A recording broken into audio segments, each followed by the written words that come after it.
Okay, that's marvelous. Right, thank you, Waleed, for that. So, ladies and gentlemen, girls and boys, and assembled company, welcome to our monthly Tales and Tunes, where we have poetry, songs, stories, with our host, Justin Demir. Right, Yay! and we have people from Canada, from USA, who I send my condolences to, and and Suffolk. And Andrew's there. We won't see him because he's having technical issues. I know this. Hmm. But with Andrew, it will act like radio. And we have Sarah, who we can't see, probably for an entirely different reason, who's not sure whether she's going to participate or not. Um, but undoubtedly, it's going to be a magnificent evening. We know that the real, I'm not a conspiracy theorist, but the reason everything is falling apart tonight technologically is Elon Musk is behind it all because he knows we're a lot of pinkos and there's snowflakes and wokists. I'm proud to be so. Oh uh, dear. but let us. That was a beautiful song we started with them, and undoubtedly, so we could get on recording. Do it again. Do Um, it again later. That was my practice. do it- but that was a mere rehearsal for the general feeling. But I think we want. But tonight is good times. The emphasis is on good times. I'm beginning to sound like Boris a bit like that, but I'm terribly Don't do sorry that, about John. that. Oh dear. Well, anyway, so welcome, Tales and Tunes. Over to you, Justine. Thank you Um, very much. Oh, let you let's done? get it together. Yeah, yeah, I am here. Good. Good evening, lovelies and gentle humans. Welcome to Tales and Tunes. So if you're watching this after it's been recorded, then hello, and sorry you couldn't join us live. We're going to have a night of tales, tunes, poetry, whatever we feel like doing. But we do always start with a little bit of what I like to call extreme storytelling. So basically, I'm going to make up a story for you guys, and you guys are going to fill in all the bits that I can't come up with. So as we know, extreme storytelling starts by somebody needs to decide who they would like this story to be about. Who would we like to have the hero of this particular tale tonight? What do you need? Shout it Trigger out. from Trigger from Only Fools and Horses. Trigger from Only Fools and Horses. Do our friends not from the UK know who Trigger is? There's a blank out there, Andrew. Okay. What else? What else can we think of? Who else would you like it to be about? Trigger, just to give you an idea, Trigger's kind of he's probably like the fool in Only Fools and Horses, I guess. He's kind of. Do we have any other foolish characters that we would like? Building on Andrew's suggestion. John, you're not on. Unmute yourself and say whatever you were saying. Oh, what? No, I should be on now. You are on now. Yes. Excellent. Well, Trigger is not just the fool, but is the fool guy. That's so Um, true. Yeah. the he is the one that that they get to do the stupid stuff. Is the mug. Okay. He likes to feel he's part of everything, and Lovely. so Shall we just so. say so we have a fool as our lead character? Is that good? Yeah, happy with that? So a Are you fool. We happy should with that, Andrew? A Yeah. fool. cool. How about the Fool from King Lear? Wow. I can't guarantee I know anything about him, but we'll call him that. Does he have a name? Yeah, of course. I'm just gonna call him the fool, I think. He's All right. he's he's wiser than the king. Oh, this is you're just making a challenge for me there, Andrew. All right, so we have a Okay. fool who is a wise fool. He might have a name, we'll find out. The next thing we need to decide is what does our wise fool want more than anything in the world? What would make him happy? What should we send him on a quest for in this story? What would he Uh, like? a a substance to dissolve borders. A border dissolving substance. Okay, cool. And I feel like I know the answer to this, but who or what is going to try and stop our fool getting his substance to dissolve borders? Well, it'll be a fruit, won't it? It'll be an orange, won't it? It has to be. Well, Norman, unmute yourself so I can hear you. if he's wiser than the king, I think the king is going to try and stop him. I think it would be a malevolent banana. But no. Okay, I'm going to go with a malevolent king banana. How does that sound? Sounds good. It has appeal. Oh, dum. All right. Here we go then. So how this works is I start telling the story. When I need an idea, I ask you guys. You can shout it out or put it in the chat, and I'll weave that in, and we'll see where we end up. Here we go. Once upon a time, there was a fool, and he was a fool to a king, as often fools are. And he wanted things to change. He knew that things were kind of really tough out there, and he realized that the problems of the world were because people thought they were different. I've just seen John. People thought they were different, and he wanted to realize that everybody was the same. But unfortunately, he was a fool to a malevolent banana king. And the banana king wanted to keep his borders and keep his kingdom. So our fool had to set out. He had to find some help. He knew that somewhere out there was a magic elixir that he could pour over nations, and it would dissolve all the borders, and the people would realize they were just the same. Now, if you were a fool and you were working for a malevolent king banana, well, that's hard to say. Where would you look first for this elixir that would dissolve the borders? Where should we send our fool? The Cavern Club in Liverpool. Okay. Are we going back in time, Andrew? It's okay, yeah, okay. So, Yeah. our fool thought, I know, back in the 60s, like back in the UK, there seemed to be then like a place where people were kind of accepting of each other, and change was possible. He thought maybe if I go to the Cavern Club in Liverpool, where the Beatles first started, maybe that's where I'm going to find this elixir that I can pour in the borders and dissolve everything. So that's what he did. He jumped in his time machine and he went, and we all know time machines go like this. You ready? He jumped in his time machine and went, woo, woo, like that. That's my time machine. Unless you're a Doctor Who lover, in which case you can do your own TARDIS noises. He jumped in that time machine, saying goodbye to the malevolent Banana King. Give it a wave, John. Saying goodbye to the malevolent Banana King. And he found himself in the Cavern Club in the 1960s. And the Beatles were about to play their first gig, and he thought, oh, this is amazing. Like you could feel the excitement in the air. And he thought, maybe if I look backstage, I'm going to find this elixir that's going to dissolve borders.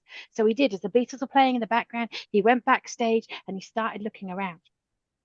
And he tried to see if he could see anything that looked like an elixir, that looked like something would be potion, but didn't find anything like it. But he did find someone that could help him. Who would he find backstage that might help him where this elixir is? Well, Bob.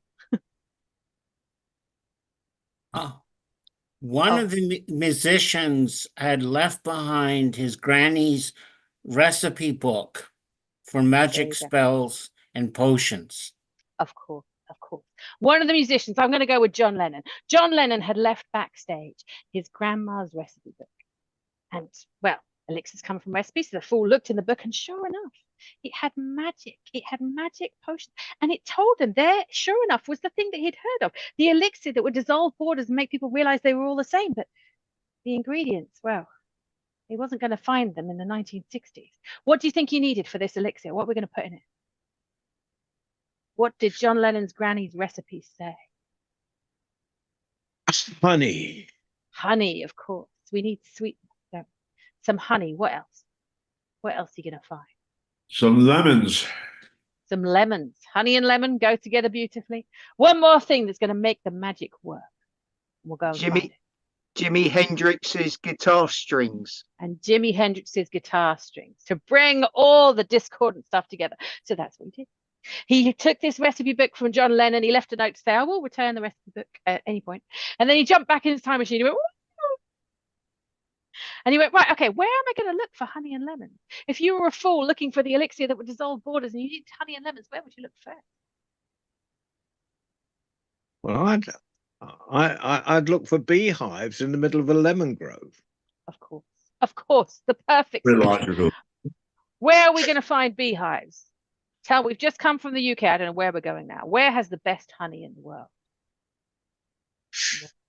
Actually, the best honey in the world is New Zealand Manuka honey. Oh, yeah, nice. So that's exactly what he did. He jumped on a plane because he's now back in current time, I guess.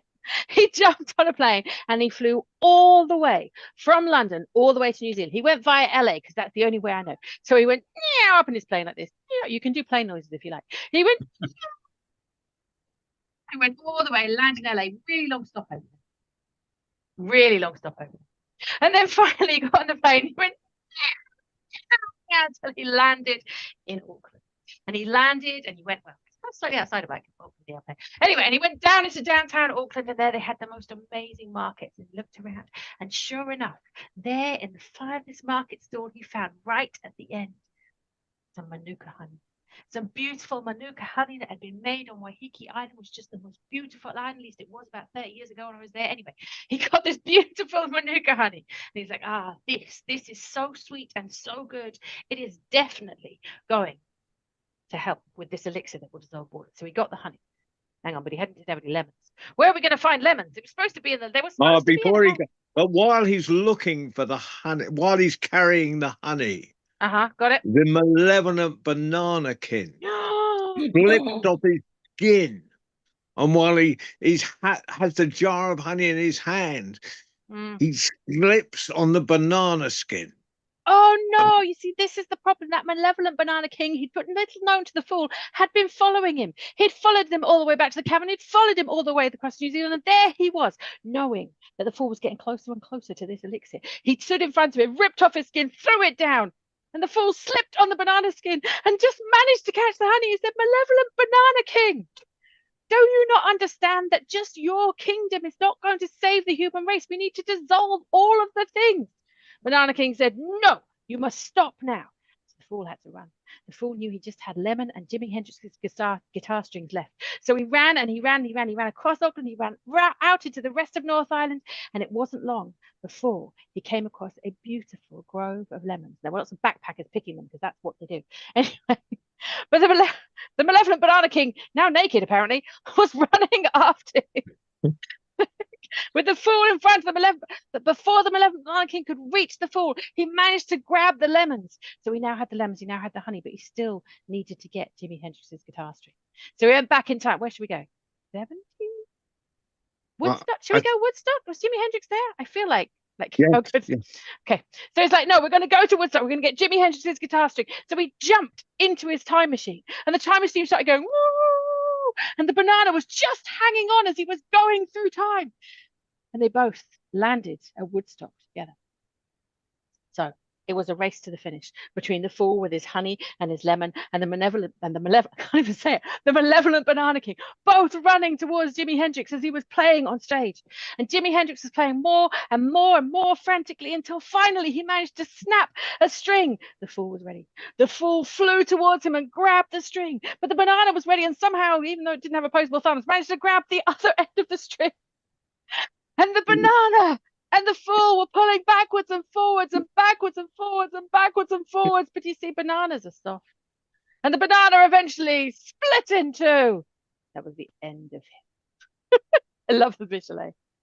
So the fool, he went to the furthest corner of Woodstock where it was the muddiest and the most people were making beautiful, beautiful sounds and beautiful dancing. And in a little pot, he put the honey and he put the lemon and he put the guitar string. And he said the magic words that John Lennon's grandma had put in her recipe. Someone give me some magic words. What are we going to say? Umazoom. Woomazoom. Said Umazuma, Umazuma. And sure enough, as he said these magic words, the honey and the lemon and the guitar string became a potion that bubbled and bubbled and bubbled and then came down, and it was the most beautiful, shiny purple potion. And the fool knew exactly what to do. With the malevolent Banana King being eaten by everyone at Woodstock, he took that elixir and he went round the world in his time machine and poured it on every single border that he could find. And sure enough, The borders were dissolved, and when the people looked across the borders, they realized the people the other side were just the same as them.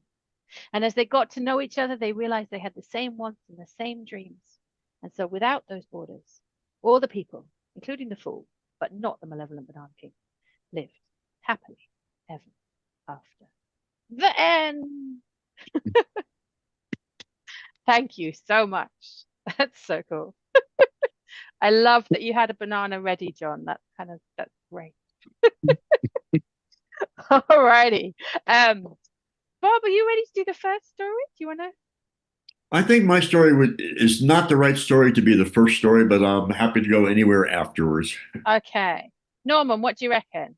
I think I'm gonna mine put is a Norman. good story to start with. Perfect. All right. I'm going to Okay. spotlight you. There you go. All right. Everybody give it up for Norman. Thank you. Now, once upon a long time ago, there was a hunter in Thailand.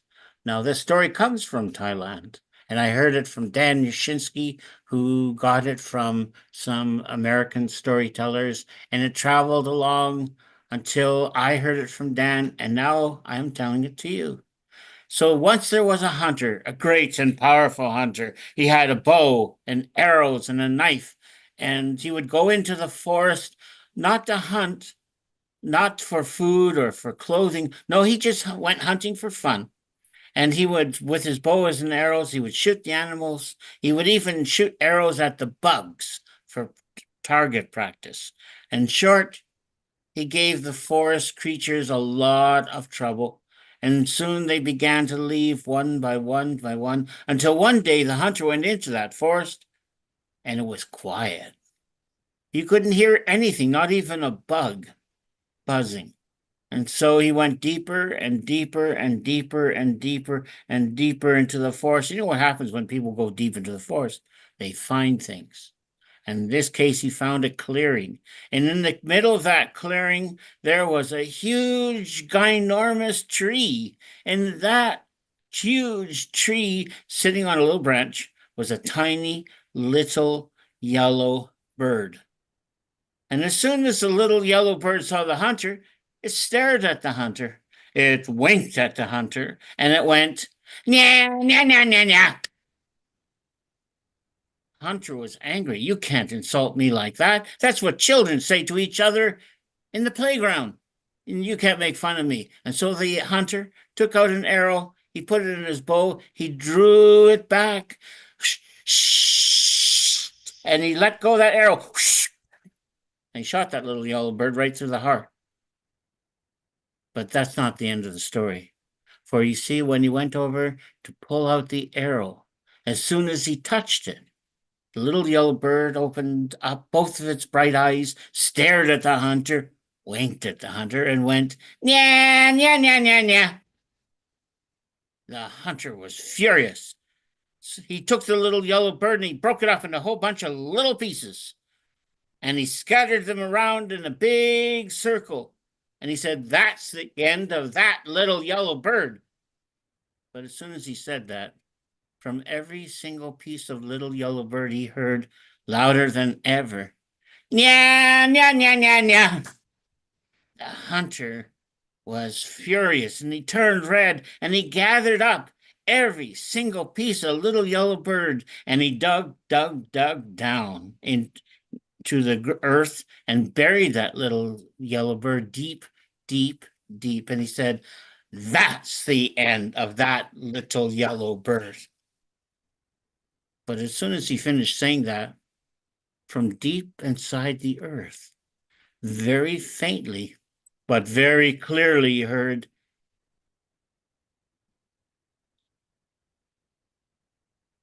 he was furious. He turned red and purple, and he dug up that little yellow bird, and he chopped down a tree, and he made a bonfire, and he took the little yellow bird and he threw it on top of the bonfire, and the flames went crackle, crackle, crackle, crackle, crackle into the sky. And then he burnt down, crackle, crackle, crackle, to ashes and silence. And then just to make sure, just to make absolutely sure, he took the ashes and he scattered them to the four winds. Whoosh, whoosh, whoosh, whoosh. And he stopped and he listened, and he heard nothing. He said, "That is the end of that little yellow bird." And he turned to leave. But as soon as he reached the edge of the clearing, he stopped. He turned around and he looked, and his eyes opened wide. For on every single twig of every single branch of every single tree, there was millions upon billions upon trillions of little yellow birds. And every single one of those little yellow birds stared at the hunter. Every single one of those little yellow birds winked at the hunter. And every single one of those little yellow birds at the top of its voice went, "Nya, nya, nya, nya, nya." The hunter screamed. He took his bow, he snapped it over one knee. He took his sword, he broke it over his other knee. And he took his arrows and he scattered them far and wide. And he ran. He ran through the forest, through the mountains, and in the mountains, he built a hut. And he became a vegetarian Buddhist.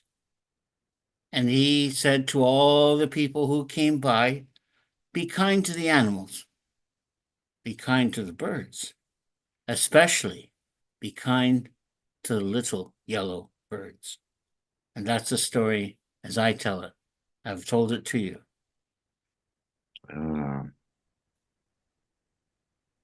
I love that story. Thank you, Norman. You know, you may have heard a version of that that's told in the United States for a long time. That's called the Freedom Bird.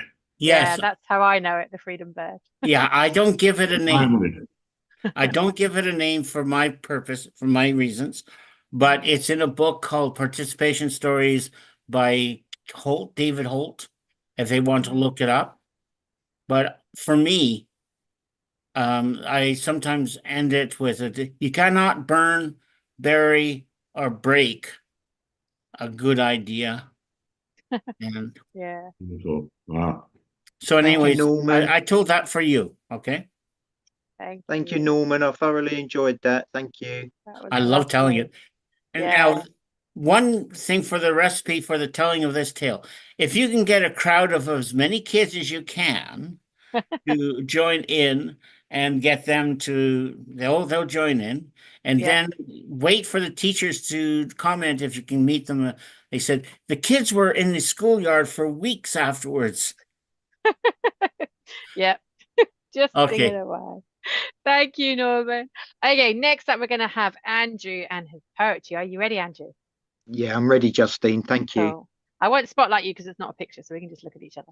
Okay, thank you. Cool. This is a very short poem called Vinegar on the Paper Poem.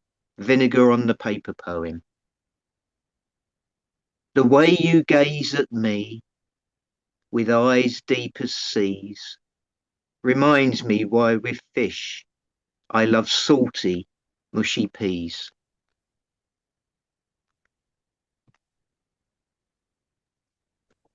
Thank you. Oh, have you got another one, Andrew? You said you had a couple. Yeah, this is a longer one, and this is about a girl I met at the cinema, and it's called Friday the 12th. Friday the 12th. She was the girl of my screams in her tight black jeans and her red body top. Made your heart go stop, start, stop. Liked horror movies and strawberry smoothies, the colour of cold blood.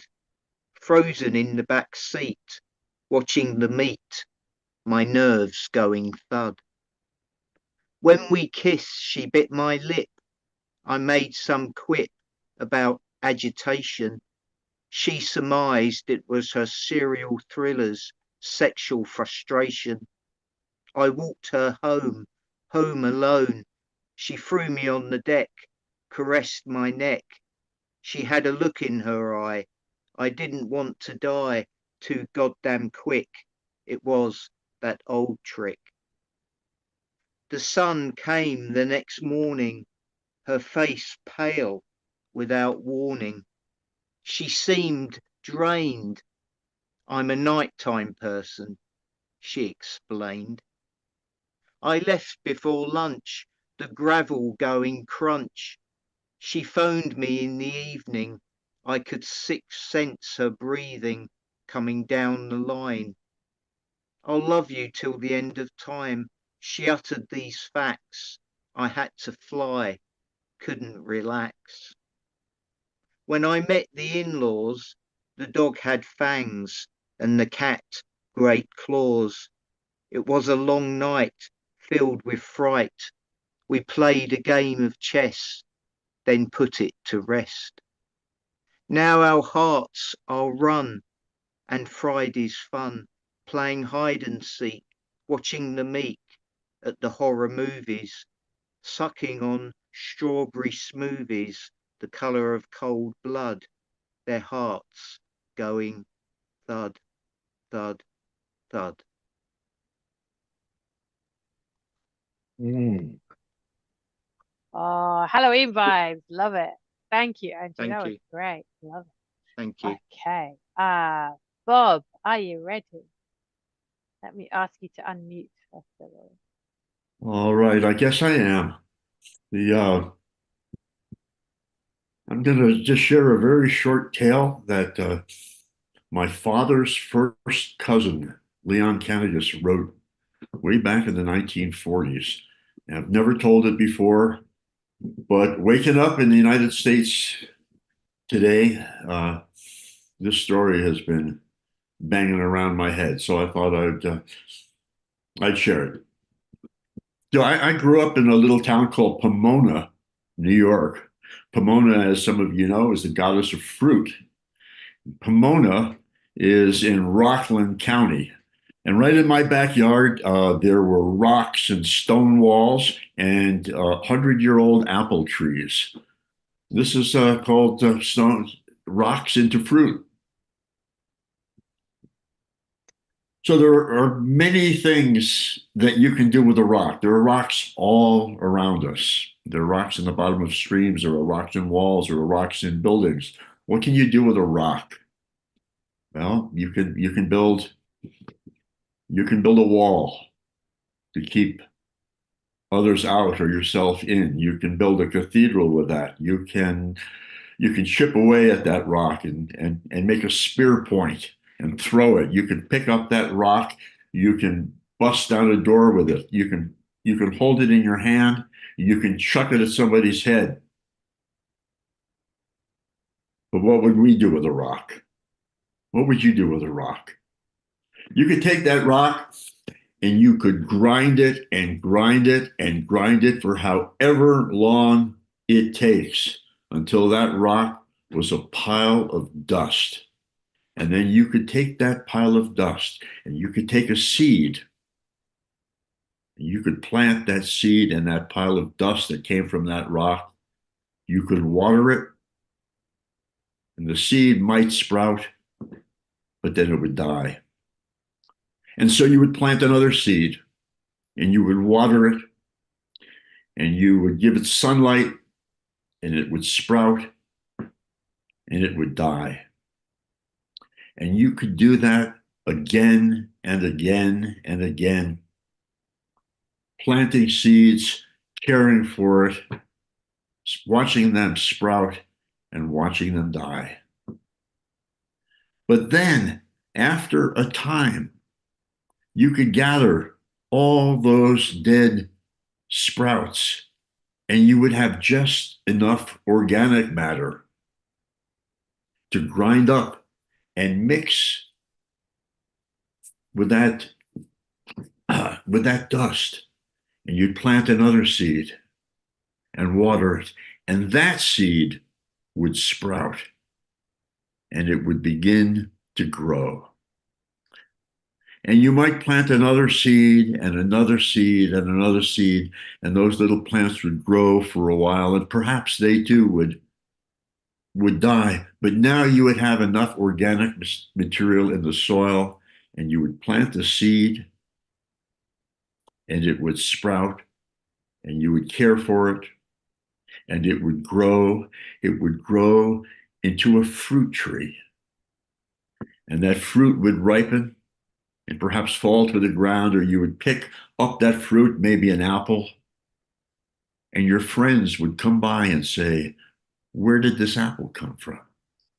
And you would say, "This apple came from a branch, from a tree that grew from the soil that was created from seed after seed after seed that came from the dust of a rock." And that is how you turn rocks into fruit. Whoa. Excellent. That was amazing. Thank you so much, Bob. I love that. Oh, that's beautiful. Ah, yeah, needed to hear that today. Thank you. Thank you. Ah, all right. John, are you ready, sir? Yeah, can I do a few? Yeah, you can. As we As ain't you got like. many people on. Yeah, I just, indulge I've just yourself. been, I've just been trying to select a few, and Did you find the um, snowflake one? no, I didn't. But this, I wrote this one. Just a story behind it. I wrote this one. I was sitting in Texas, Mm. and it was just after the Iraq War, and the and there was I just seemed kind of well. I think what had really annoyed me was people who'd I was at a thing of cowboy poetry as part of the George West Story Fest, and there was kind of like people said, "Well, how can we stand up for our soldiers in?" And I'm thinking, there's a bloody thousands of nations with their soldiers in. Like I felt, kind of. Anyway, but there was a lot of big people around me, so I stood up, and so oh God, can't remember his name now. But I slept. I was at breakfast the next morning, and that American storyteller there, and I'm saying, I said about that. He said, "You don't talk about that stuff around here, John." And so I sort of sod that. So the next day I was up on stage, and it was George West Story Fest is kind of weird because it takes over the whole town. It's a tiny little town. Some towns have pumpkin festivals, some have storytelling festivals, and so I thought I've got to say something. And I really didn't want to ramp up I wanted to cool things down a bit, but I thought I've got to say something. And so I read it, and then after I finished, I instead of sliding off the star, I walked up the aisle in the middle, expecting a lot of hostility. Mm. And everyone shook my hand on the way up the thing, and it wasn't a particularly arty audience, it was just ordinary people from George West. So anyway, that's the poem. It's pretty short. The explanation was longer. I wanted to write a poem about how the rest of the West views America. But then I saw a flamingo flying across the bayou on the Creole Nature Trail, and I know I was only 20 miles from Port Arthur, which has the highest cancer rate in the developed world, but I've never seen a flamingo flying before. And everywhere I go, they treat me like a long lost son or prodigal grandfather. And how can I be mad at a family that throws his arms around me as I come through the door, plying me with food and laughter? But I do want to write the poem because I know when I go home, I'll be looking from another angle, and I'll be saying stuff I could regret later, because the language in a family argument knows no bounds. And as every mother knows, it will only end in tears. Beautiful. Oh, John. Yeah, That's beautiful. lovely. Thank you, That's John. beautiful. That was brilliant. Thank you. So, And I've just messaged you the snowflake thing from one of your Facebook posts. oh So you God, got no excuse now. you want me to do? So you really want me to do Snowflake, don't you? I'm gonna I have to. really do want you to do Anyway, so but this is this as elections both sides of the Atlantic are being won on about people about Well, boat people now has much more.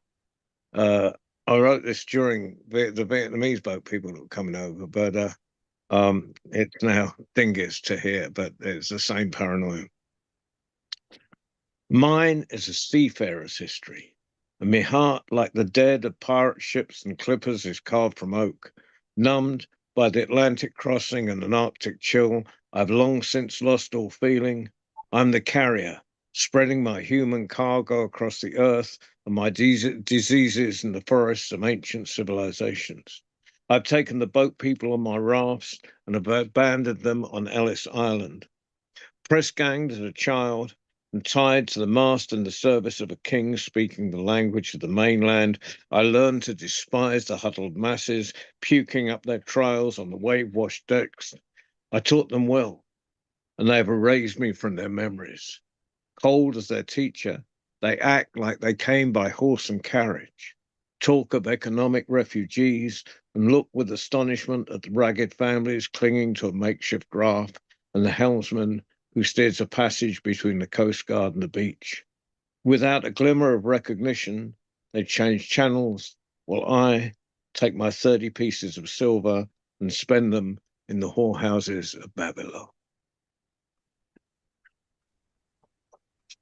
So Awesome. I will do. I'm done. Anyway, this is no longer than the story. So You're good. There's a time for anger, a time for despair, a time for love. Some emotions are easier to reach than others. There is nothing more dignified than a people at prayer, the act of kneeling and bowing, a recognition that we are not the be-all and end-all of existence, the acts of burning sky candles with eyes lifted skyward, a recognition of hope. There is nothing more obscene than the avoidable death of children. There is a time for death, and childhood is not it. But in the here and now, the figure's contradiction, and all we feel is a deep-rooted anger. Can somebody tell me how many truckloads of grain are moved by anger? Can somebody tell me how many bullets and bombs are kept out of the city by anger? Can somebody tell me where it is written, a child needs anger? There is a place for anger. And a world where the children are the forgotten victims is not it. But in the here and now, with our knowledge and our facts, we despair at the hopelessness and do nothing. Can somebody tell me if it is despair that drives mothers with their babies across deserts in search of food? Can somebody tell me if it is despair that fills half the cities of the world with gangs of infants scavenging and kicking and begging their way to adulthood? Can somebody tell me where it is written, a child needs despair? There's a place for despair. And a world where so much as one child breathes is not it. And while they talk to just a sec, I'm on. And it's child where so much as one, and a world where so much as one child breathes is not it. And in here and now, we can hold out our arms and pick up the fallen children of the globe, for this is love. And the people with the candles tell me love is a great fertilizer. And the gardeners tending their plots tell me love puts the food in the mouths of many. And my Muslim friends tell me love of Allah and their duty to those unable to feed themselves is indivisible. And my Quaker friends tell me it is impossible to love and pull the trigger. And everywhere it is told, a child needs love. And I will get to it. There's just one more in the series. And then I'll do Snowflake because I keep harassing you. Because I'm going to have to meet you someday. And there's and this one's called Make Love Not Love, Make Love Not War or Motorways. Where is it? 25.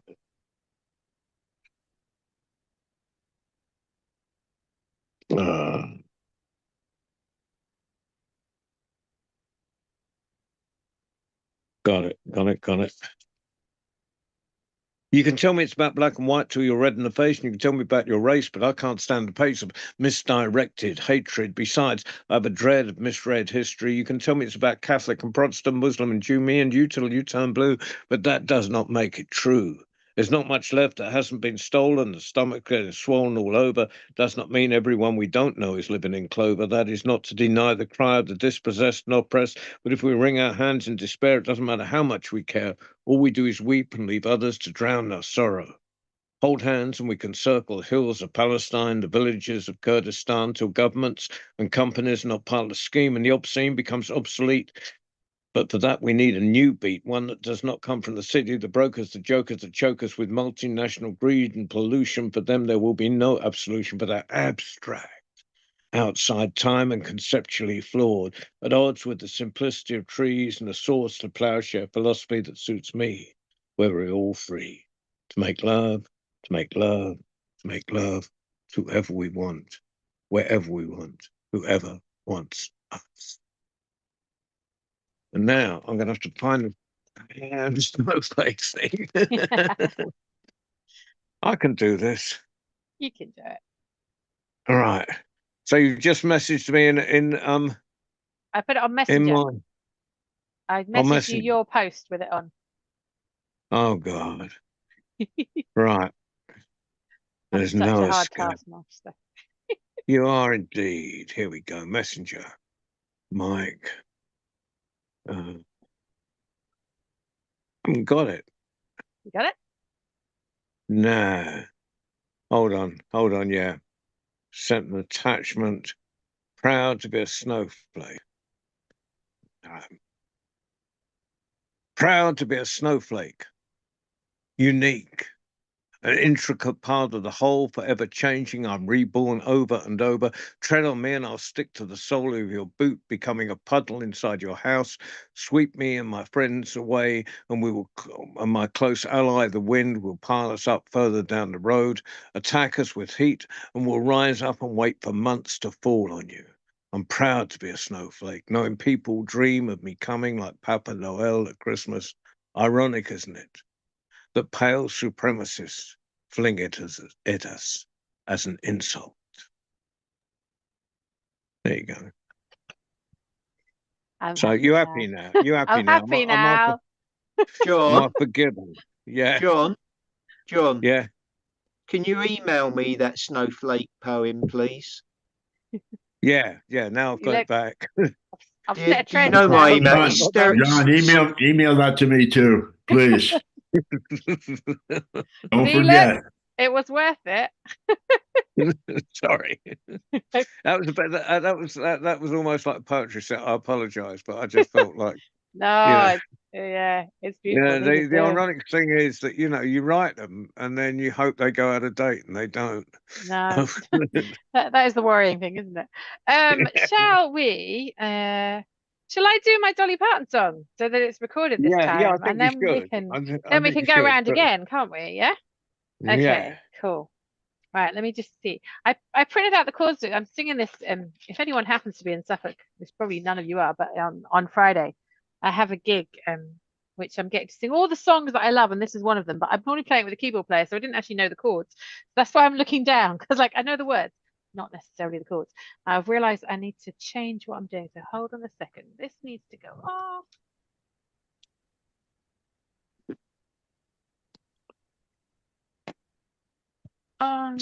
Right. Can you hear me now? If I can hear you guys. Hang on. Yeah, I can hear you, Justine. Okay, cool. And I can hear you now, so that's good. All right, and can you hear the guitar? Good. Yeah, so this is kind of like a less known Dolly Parton song,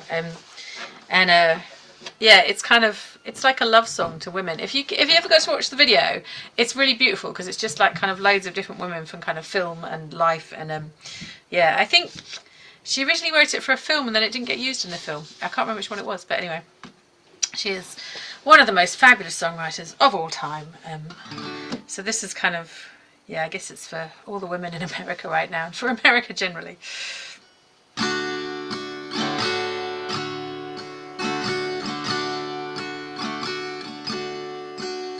She's been there, God knows she's been there. She has seen and done it all. She's a woman and she knows how to dish it out or take it all. Her heart's as soft as feathers. Still she weathers stormy skies, and she's a sparrow when she is broken, but she's an eagle when she flies. A kaleidoscope of colors, you can toss her round and round. You can keep her in your vision, but you'll never keep her down. She's a lover, she's a mother, she's a friend, and she's a wife, and she's a sparrow when she's broken, but she's an eagle when she flies. Gentle as a sweet magnolia, strong as steel, her faith and pride. She's an everlasting shoulder, she's the leaning post of life. She hurts deep, and when she weeps, she's as fragile as a child. And she's a sparrow when she's broken, but she's an eagle when she flies. Yeah, she's a sparrow when she's broken,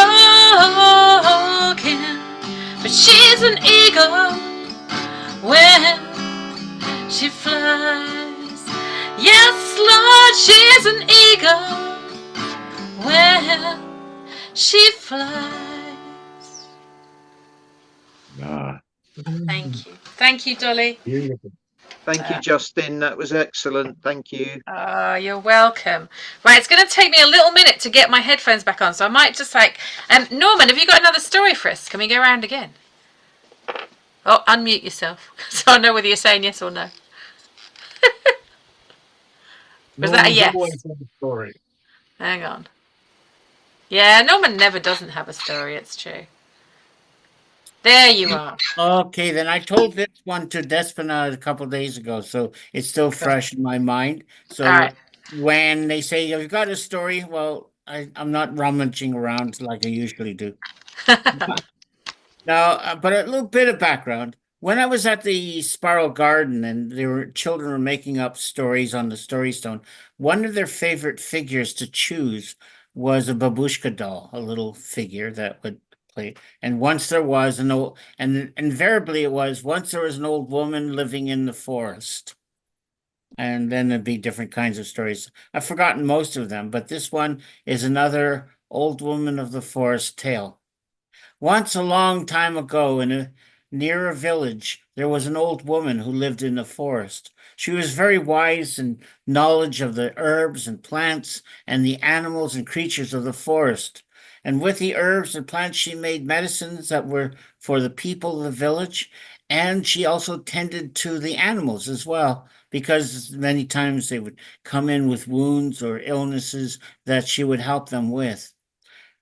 Now, one day from the village, there came a young girl, and she said, I want to go and live with the old woman of the forest. And they said, you can't do that. You're blind. He says, I may be blind, but I know enough about how to find the plants and to taste them and to smell them. I can help her. And indeed, she made her way into the forest, and the old woman welcomed her. And she lived with the old woman, and the old woman taught her all about the medicines and how to mix them and dry them and pound them and tend to the animals that came to her dwelling. And at this one time of the story, there was 3 creatures of the forest who were ready to go back to their homes. Now, this place was a place of peace. And so it was not strange that an eagle and a falcon and a sparrow lived together. The eagle had been wounded by an arrow of a hunter. The falcon had eaten poisoned bait, and the young sparrow had been wounded by a thoughtless child throwing a stone. And each one had come to the old woman brought to the old woman and tended by the young girl and the old woman. And now they were well enough to make their way back into the world. And now, once they left, of course, that circle, the circle of peace would be crossed. But I do not know what happened to them afterwards, but this is what happened to them then. And the eagle said to the old woman and the young girl, you know, you have given us the gift of health and caring, but we would like to give you a gift in return. Is there anything that we can do for you? And the old woman smiled, yes, I would love to be able to make a medicine that would restore the sight of the young girl. But I need a piece of the sky. And the sky is so far away that no creature can get up that high and bring it back to make the tea that I need to give to the young girl. And the young girl said, this would be a very kind thing for you to do, but you do not need to do it. Oh no, said the eagle, I am the strongest of the flyers. I will fly up to the sky. I will fly with my great strength. And he spread out his huge, powerful wings, and he flew up, up, up, up until he ran out of strength. And he circled down, down, down, and he flew to the dwelling. He said, I could not make it. Well, then the falcon said, then I must try. I am the swiftest of the birds. If strength cannot do it, swiftness will. And so he flew like an arrow up, up, up, up. But eventually his swiftness slowed and he stopped flying and he circled down, down, down. And then the sparrow said, it's my turn then. I have courage. And if strength cannot do it, and if swiftness cannot do it, perhaps courage will do it. And the little sparrow flew up, up, up, and not very far. And it soon came back. He says, I could not make it. And the eagle and the falcon and the sparrow were sad. But the young girl said, perhaps you can do it together. Perhaps you need strength and swiftness and courage together. And they knew what she was speaking about. And the eagle flew up into the air, and the falcon perched on the back of the eagle, and the sparrow perched on the back of the falcon. And the eagle, with his great powerful wings, went up high, high, high, until his strength failed. And he said, it must be, and you must carry on, my friends. And so the falcon began to fly swifter, swifter, higher than any bird had ever been. But soon his swiftness slowed, and he said to the sparrow, little friend, it is you that must finish this task. And the sparrow began to fly higher, higher, higher than it had ever been before. It was so high, the air was so cold that the frost formed on its wings, it formed on its eyes, and it was flying blind. It did not know where it was going, but courage carried it on and on until at last it struck something, and it felt strange. But he pecked at it, and a piece of something came off. And the little sparrow flew down, down, down, down, and the frost melted from its wings and from its eyes, and he could see the dwelling. And down below, he flew through the open window into the cottage. And there's the old woman waiting with a bowl of hot water. And it dropped the something into it, and a sweet, delicious smell filled the air. And when the hot water full of other herbs was cooled enough, she gave it to the young girl, and she took a sip of it. She took one drink, and she said, I see light, and I can see dark. And then she took another drink. I can see colors, she said. And she took a final drink and drained the bowl until it was empty. And she said, now I can see my friends. And so that was how the falcon, the eagle, and the sparrow flew up to the sky higher than any other bird had done, and brought back the gift of sight to the young girl, who stayed in the forest, tending all the animals of the forest, the people of the village. And when it was time, when the old woman of the woods went on her great journey. It was a young girl who became the old woman of the forest. And so I've heard this story, and so I've told it to you. And now it is for you to carry it further on, onwards, upwards, and that's the story I've told. Thank you. Oh, thank you, Norman. Taking Thank my you, eagle and Norman, my that was great. sparrow. That's lovely. Oh, beautiful stuff. Oh, all right. Angie, you said you had another poem, didn't you? Yeah, I've got a 1-minute story and a Ooh, very short poem. that sounds fabulous. Bob, would you have another story after Andrew if we come to you? You can say no, it's fine.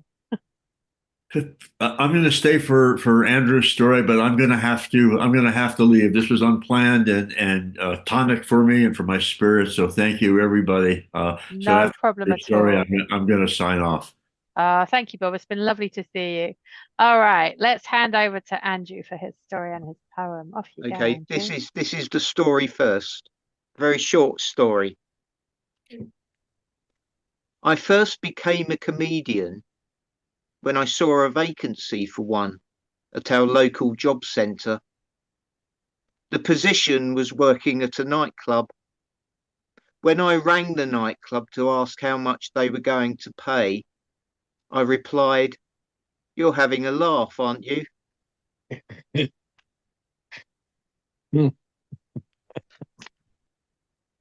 Okay, and this is the poem. I don't know whether this might be topical. It may or may not be topical. It's called Tea Rants. Tea Rants.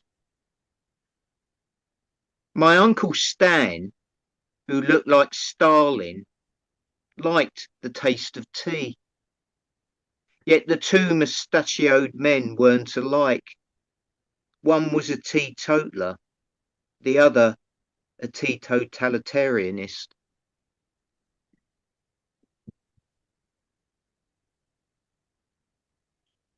Hey, Thank good, Andrew. you. Thank you. That was awesome. Cool. Thank you. All right, we're gonna let Well, Bob go. Thank you for coming, Bob. Okay, thank you, Okay, everybody. Bob. Thanks, Bob. Take I care, Bob. want to do one poem for Bob before he goes. Oh, you got Oh, okay, John. one just for you before you go. I'm still here. Go on then, John. Okay, it's just a nice bit of where you come from, or down the road, Texas. Read poems in Deep Ellum, told stories in Luckenbach, been on the breakfast crew at Kerrville, rode an airboat down the Sabine surrounded by lily pads, Louisiana to the east, Texas to the west, gators in between, bought a t-shirt at a gas station on Route 66 just to say I've been there, drunk tequila sitting on the tailboard of an old pickup truck in the hill country, did the tourist thing in San Antonio, walked with my youngest child up and around Enchanted Rock, made the front page of the Austin Chronicle, got interviewed on KUT more than once, got held up at the border in Laredo for hours coming back from Mexico, made more friends than I can count, lost more than I care to name, and wonder why from time to time those Texas blues catch me sideways. Thank you, John. Bob, if you want to grab that link in the chat, that's the link to the snowflake poem on John's Facebook. So grab that before you go. Great gift to people for tonight. Oh, right. You know, you know where I leave my junk around more than I do. See, I share your good stuff so I can find it on my timeline. John, have Okay. you got a story for us, my dear? We're coming back round again. So, Oh, story. oh, poem. look- I don't mind. I'll do a Suffolk poem. Yay! All around the Awesome. world, I'll do Suffolk. I'm going to Estuary. spotlight you. Hang on, here we go. We're going to spotlight you at your very strange angle. Show us your face. Oh, right. Yeah, no, I'll do. I'll put this thing back up. There you There go. you go. I, an island person who has hardly been to sea, sit in dread of tunnels and bridges. Gaze at the place where the red light district is defined by buoys and derricks. They signal a safe passage to the ferry as it rounds the point, 7 hours from Holland, to the Finnish carrier, as she bursts into an activity of docking to the feeder vessel laden with containers for God knows where.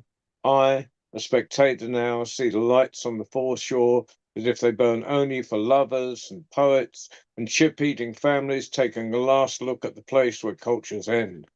I've been there, to the dark side of the illuminations, waited in line with my papers for 40 boxes to clear customs, while a factory in Dudley froze. The ships tonight leave almost as fast as the lorries. Large letters painted on their sides. Corporation owned, they pool their profits with breweries and chain stores. The city knows nothing of seabirds, of the ghosts of mariners who crowd my memory. I only saw my father's ship leave once. I stood on the sand with my mother as the fleet sailed. It is an image without time. I've waited by the radio for news of a friend. He was found 5 miles of current to the north. He had breached within minutes of land with his catch. In the 19th century, we sailed from Harwich. I know this from records, a story waiting for its flesh. I sit across the estuary from the tail, tumble back and forwards and forth across the centuries, listen to the tongues of the clove, watch a rat scuttle across the broken concrete and shingle, listen to a ship siren, and know why I like it on the edge. Awesome. Love it. Thanks, John. That was brilliant. Thank you. Fab. Have you got any more for us? Oh, well, he always got more. You tell us another one while I put a story in my head. Okay. Well, we'll go to Marrakesh for this one. Yeah. I think Texas, Suffolk, and Marrakesh in this set. That'll do. That's good. That's good. Yeah. I walked with Richard Hamilton, who wrote The Last Storyteller, it was after the English Book Fair, and we walking back through the souk at 2 o'clock in the morning. And what I didn't know was they close off areas of the souk with huge wooden doors at night. Because there's no indication of that in the day. No way out. Letters on a board. We ignore them. Step between cables, past the night shift, stringing wire across rooftops and welding metal. We sometimes have to retrace our steps as we come across the dead ends of cul-de-sacs. Even so, we press on, certain the sign was only for guidance. Eventually, we come to two huge padlocked doors. Invisible in the daytime bustle of tourists and traders, our hearts sink. It is a long way back to the square. When out of the shadows steps an old man, warm in his jalaba. He turns a key and pushes open the heavy doors. We find ourselves in the familiar surroundings of Ben Yusuf. Shukran, I say, pressing a 20 dirham note in his hand, a cheap price to pay for the confirmation of hope.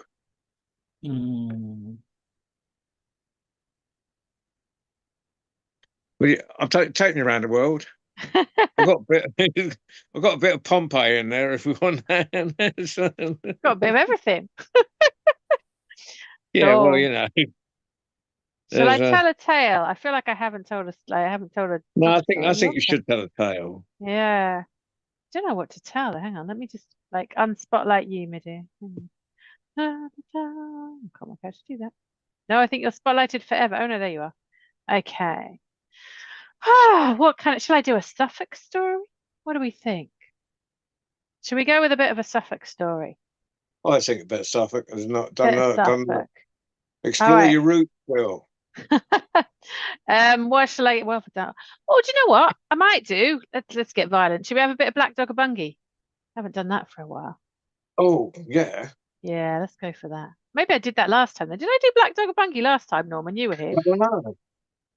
I keep looking for those claw marks.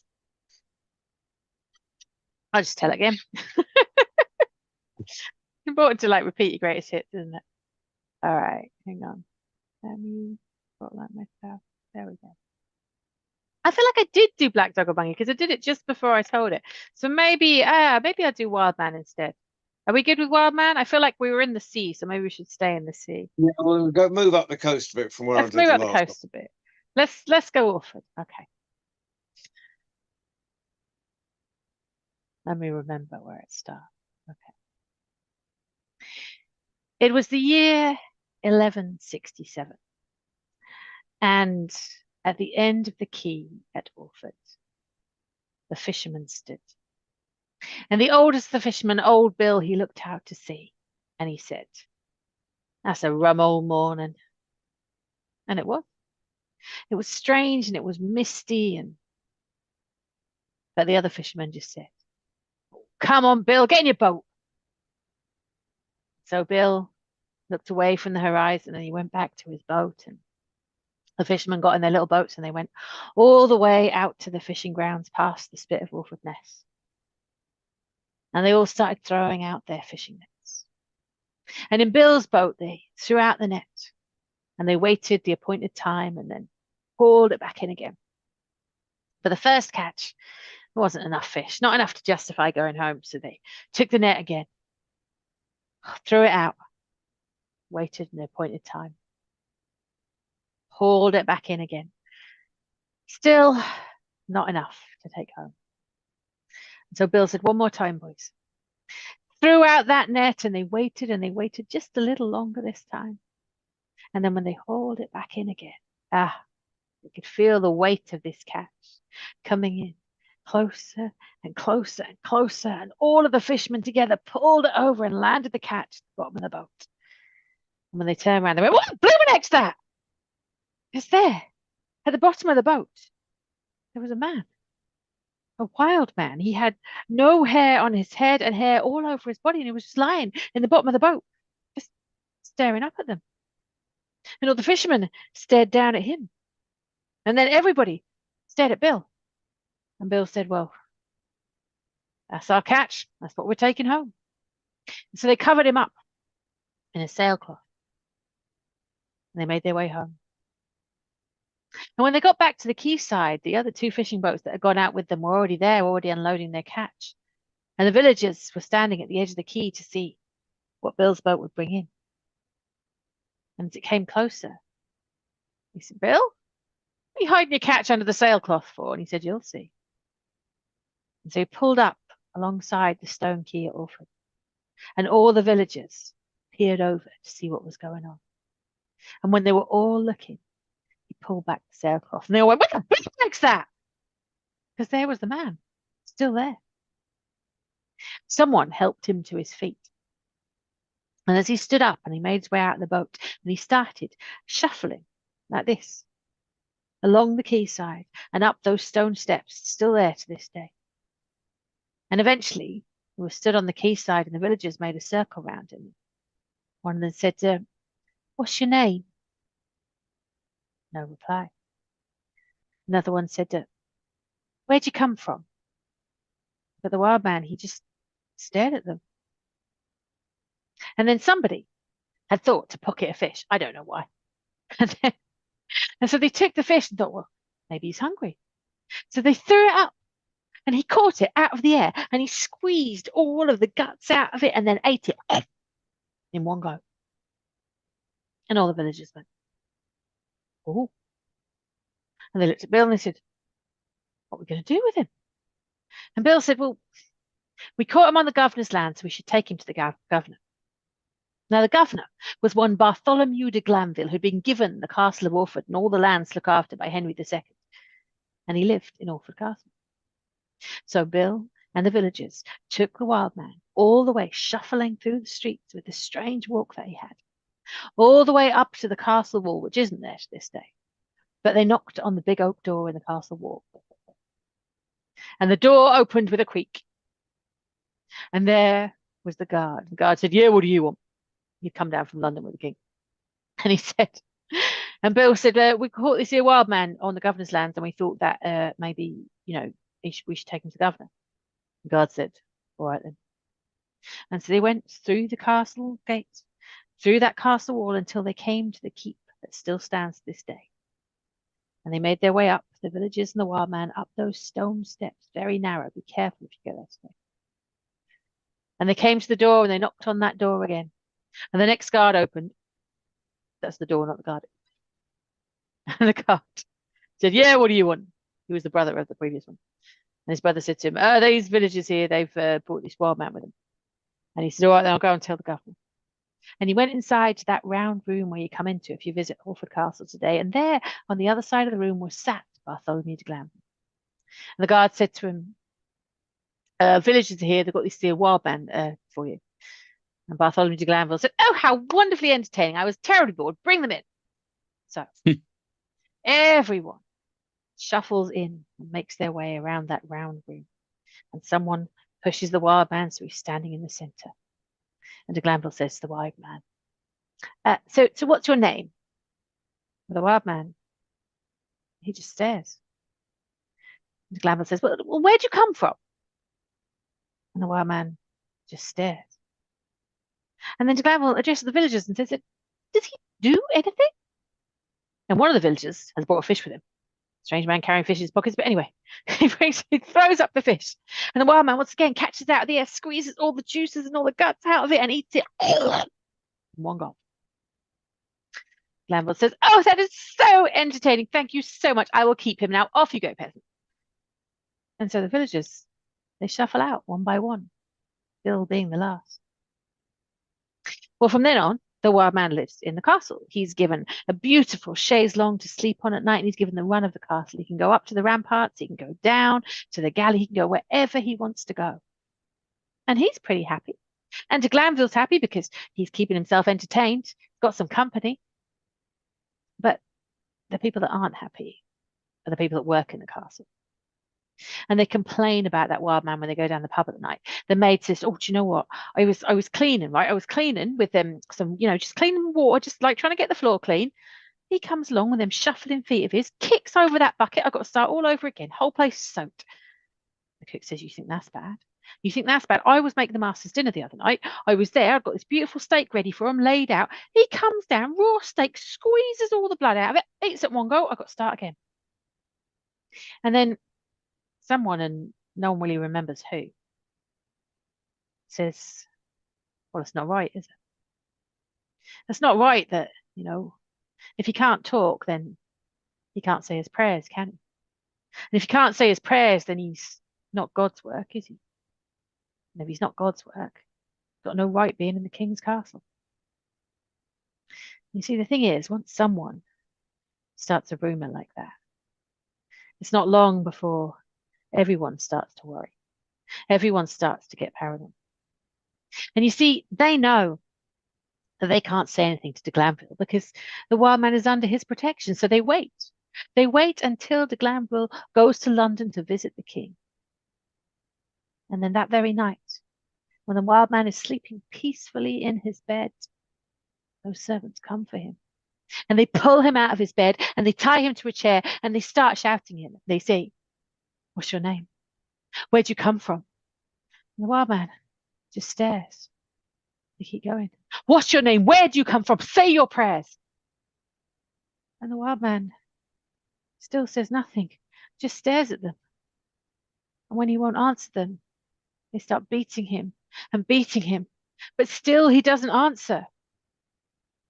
And when they realize they will get nothing out of him, they throw him into the dungeon. Now, if you go to Orford Castle to this day, the dungeon is where the gift shop is. It is tiny. People think the downstairs bit is the dungeon, and it's not. It's a one-person thing, and it's cold and it's dark. And that's where he stays the whole night. And then the next morning, they take him out again, and they take him outside of the castle, and they tie him to a tree, and they start again. What's your name? Where'd you come from? Say your prayers. And they carry on until de Glanville arrives back from London. And he sees the wild man tied to a tree and says, what on earth are you doing? Get him down this instant. And one of the servants has the courage to go up to de Glanville and say, the thing is, it's not right. No, Governor, it's not right. Like, he can't say his prayers, so he can't be God's work, so he shouldn't be in the king's castle. Glanville says, oh, is that all? Don't be ridiculous. We will take him to church tomorrow and you will see he's just like any one of other of God's children and it'll be fine.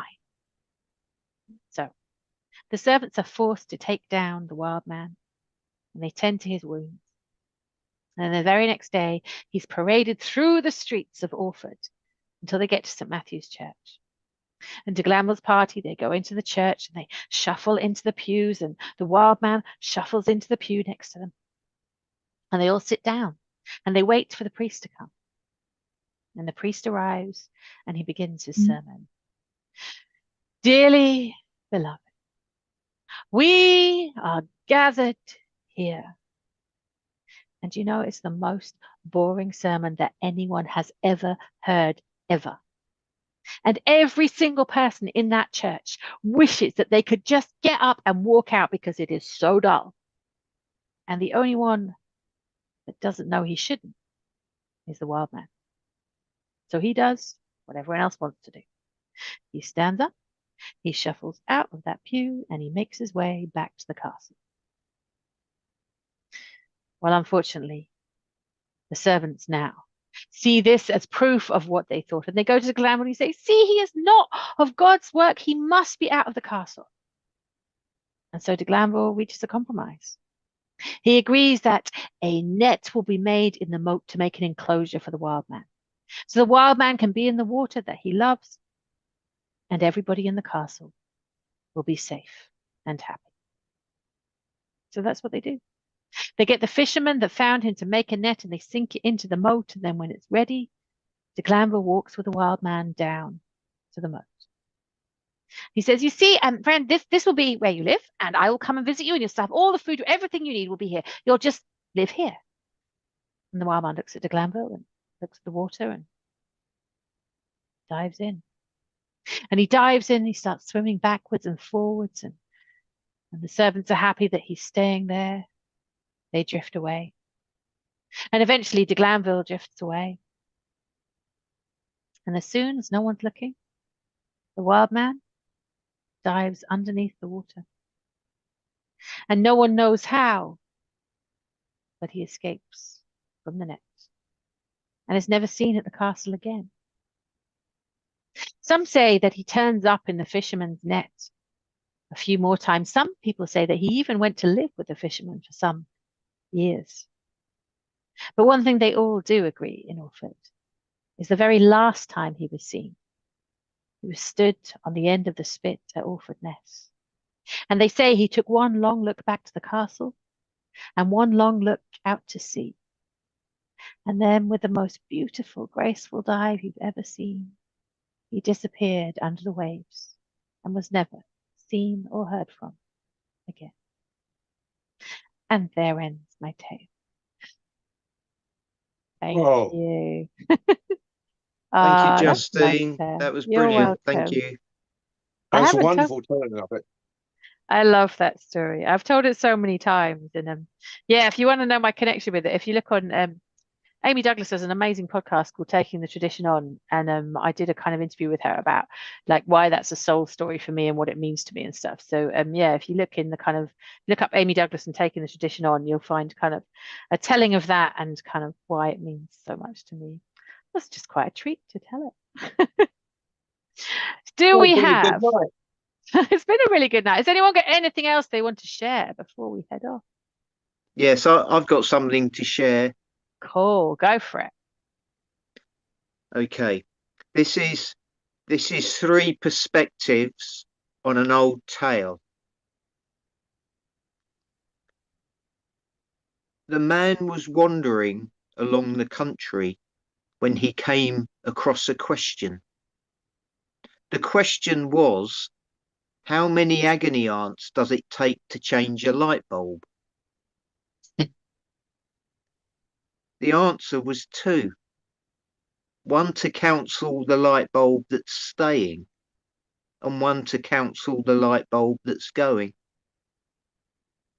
He wandered further on along the country, and he came across another question. How many politicians does it take to change a light bulb?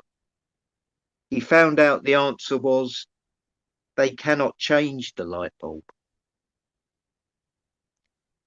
He wandered further on, and he came across another question. How many agony aunts does it take to change a politician? Unfortunately, the question Unfortunately, the answer to this one was none. The politician does not want to change. He is too busy spanking the agony aunt. Oh, thank you, Andrew. Oh. Well, I have one poem I'm going to share before the end. If anyone else has anything else to share, what do you think? Shall I do my poem? Yeah, go for it, Justine. Go for it. This is my favorite poem, and it's always, I've done it so many times on this and I don't care, but today it feels particularly appropriate. This is Ozymandias. I met a traveller from an antique land who said, "Two vast and trunkless legs of stone stand in the desert. Near them on the sand, half sunk, a shattered visage lies, whose frown and wrinkled lip and sneer of cold command tell that its sculptor well those passions read, which yet survive stamped on these lifeless things, the hands that mocked them and the heart that fed. And on the pedestal these words appear: My name is Ozymandias, King of Kings. Look on my works, ye mighty, and despair. Nothing beside remains round the decay of that colossal wreck, boundless and bare. The lone and level sands stretch far away. Thank you. Thank you, Monsieur Shelley. Thank you, Justine. Needed that today. Thank you for hosting tonight, Justine. Thank you. It's been a treat as ever. Well, Ed, if you can get that up when you can, when someone can help you. I think everyone's abandoned us tonight. What was I going to say? I'm still here, John. Yeah. Andy's still here. Norman's still here. Sarah had to go. She was no, I don't. I didn't mean the people here that abandoned. You meant our technical support. There's anyway. Give us your parish notices. Yeah, what we got coming up? Well, I can tell you about this Friday because I've got that on top of my head. Mm-hmm. So this Friday we have released from his duties at the polling booth. We have David Thompson from from hang on, Austin. I thought someone had replaced. David's asked to be replaced for that health problem. Yeah, somebody else. Yeah. Who was going to take over from him, Norman? I didn't note that. I don't know if there's anybody. He said this Friday. Wait, when did that come up? When was that mentioned today? About a couple hours ago. Right. It said Sarah has said I can do your slot for you. So that looks like it's Sarah Lloyd Winder. Yeah. Okay. Right. So, Waleed, can you change this Fridays to Sarah Lloyd Winder, please? That'd be fantastic. Meanwhile, well, we'll leave everything. Go to the schedule. Everyone, and find out what's coming up. And the next Tales and Tunes will not be on the first Wednesday of January because that is January the 1st. So, but there's a December one before that. Don't forget that. The next one will be on December the 4th, and then the one after that will be on the 2nd Wednesday in January. You're getting ahead of yourself, John. Don't wish my life away. Okay. Goodbye, everyone. Thank you, Waleed. Great evening. Thanks, everybody. Thanks, Waleed. Take care. Bye. Take care. Guys. Bye. Bye. See you later. Bye. I'm going.